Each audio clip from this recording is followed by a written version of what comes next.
Have you ever played this game and gone screaming at the monitor because you want your defender to win the ball? Or sometimes you've told him not to press and he just goes out there and he, leaves his position to try and win the ball back. Well, on today's video, we're going to take a look at counter pressing and pressing and try and simplify it.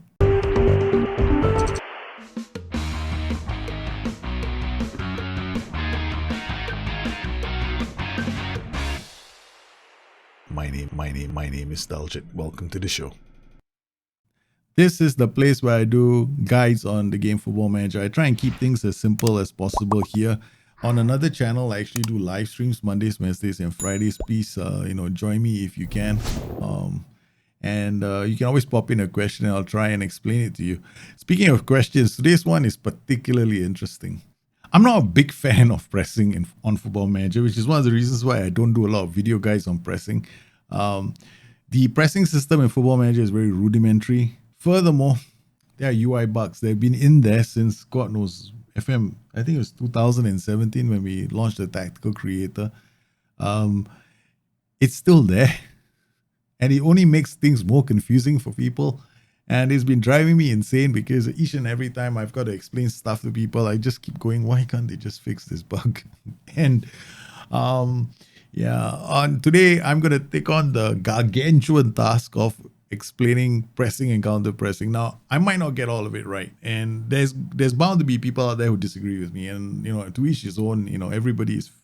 I'm more than happy that there are multiple points of view for this, because I think as I have achieved this objective of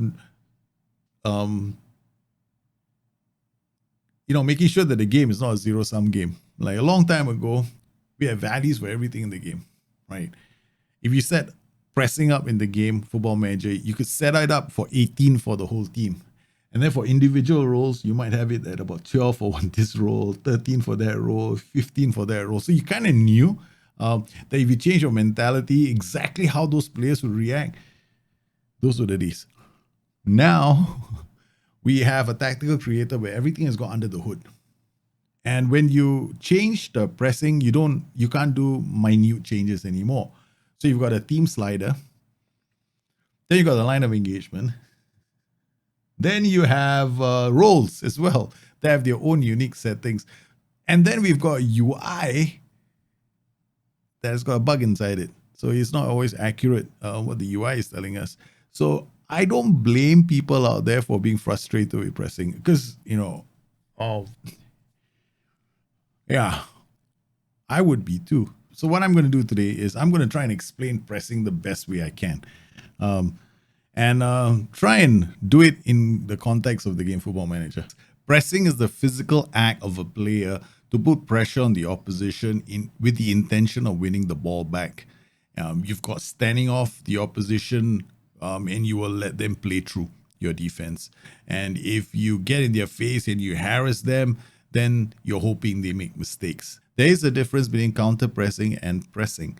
Counter-pressing is the act of trying to win the ball back immediately after you've lost possession by applying pressure to the opposition. Pressing, well, that happens when you don't have the ball for extended periods of time and you're trying to win the ball back. In Football Manager, the line of engagement and pressing work hand in hand together. The line of engagement is where the forwards in your team begin to press the opposition to win the ball back. It works with the defensive line and allows the team to define its vertical compactness out of possession. How you set your line of engagement and defensive lines affect your pressing game. Along with that, you have roles and duties that can also react differently. The pressing game in Football Manager has many layers, and the goal of this video today is to try and simplify our understanding of how pressing works in the game. Specific roles like the ball-winning midfielder, well, they have maxed out pressing intensities that cannot be adjusted via play instructions. Some roles like the Mazzala and Carrillo, well, they've been hard-coded to stay wide, and this will affect how they press when you don't have the ball. And you also have roles that are hard-coded to do little defensive work like the trequartista. Their presence in any tactical formation means that you have to find other players to carry their load. Now let's take a look at a simple 4-2-3-1 and see what happens when we set a neutral defensive line and a line of engagement. And let's start playing with pressing intensities to change how that team behaves on the pitch. So our team is on the left. We are doing low pressing versus another team that's got the ball. And you can see, even with low pressing, because we are playing with a standard defensive line and standard line of engagement, these players come out to start pressing immediately because the ball is here. It obeys a line of engagement. And you've got players holding off and standing off. But once they get into their third, they're still holding off. And nobody is going in for the challenge except that one player who was striking him earlier. The thing about pressing in the game of Football Manager, it pays attention to the formation that you're using. Now, when we have a 4-2-3-1, naturally 4 of these players are going to be in the opponent's third most of the time. So once the ball ends up somewhere around here, these players are going to get triggered and they are going to start pressing regardless of what happens, because, there's some kind of a logic in the game that says do your tackle before the ball gets into the box. Right. So regardless of how we look at it, how we expect the game to play, these players are going to step up. Pay attention to the fact that we're using balance as a mentality as well. It plays a big part. Now the opposition of the ball comes here. You can see some of the players are pressing, and here we go. The press begins. Our wingback steps up immediately. Right. Because at this point, there's nobody else here. So when this player gets the ball, the wingback is going to go into that hole and start doing his defensive work. This is the thing about the game. Regardless of the pressing intensities you've set up, a lot of the attention is actually paid on where the ball is and whether there are any other players around the area. If there was another player there, that wingback would have held his position. This is something to understand about the game and how pressing actually works. What we need to understand about this game is that there is no such thing as zero pressing. When we go into the game, even though we've told the team to press with much less intensity, it doesn't mean that the team doesn't press, because when you go to individual roles, they still have their pressing intensities, and you can't reduce this to a factor of 0 at all. So there's no such thing as no pressing in the game. Players will still press because they are supposed to in areas where there's no coverage. So from the simple example I've just shared, it's important to understand that your pressing is influenced by the formation that you're using, the mentality that you have. And also, if you play with no pressing, you literally are going to allow the opposition to dance right past your midfield and get into scoring positions. So how do we use pressing in the game? The tactical creator gives us a big hint on how the pressing is going to work. When you go to the out of possession section of the tactical creator and you adjust the defensive line, you will notice that the distance between your players changes each time you change your line of engagement or your defensive line. Now, if you drop your defensive line, you literally sometimes have no middle third. And that literally tells you that your backline is staying very close to your goal. If you lift it up higher, your middle third increases, thus indicating that your backline is going to be supporting your midfield through its transitions. This in turn also influences pressing, because each player has an individual pressing zone. Now, if you have a very big gap between your defensive line and your line of engagement, these pressing zones may not overlap. But when you drop your line of engagement or raise your defensive line, the pressing zones will start to overlap. This is very significant. When pressing zones overlap, we can create 2v1 situations for pressing. 2 players might press 1. You can create wolf pack pressing systems. You can also use your defensive line to influence how high up the pitch your back line tries to be to mop up second balls. So these are things that you need to consider. If you want to play a compact counter-attacking style of play, then typically you would set a lower line of engagement with maybe a standard to a higher defensive line.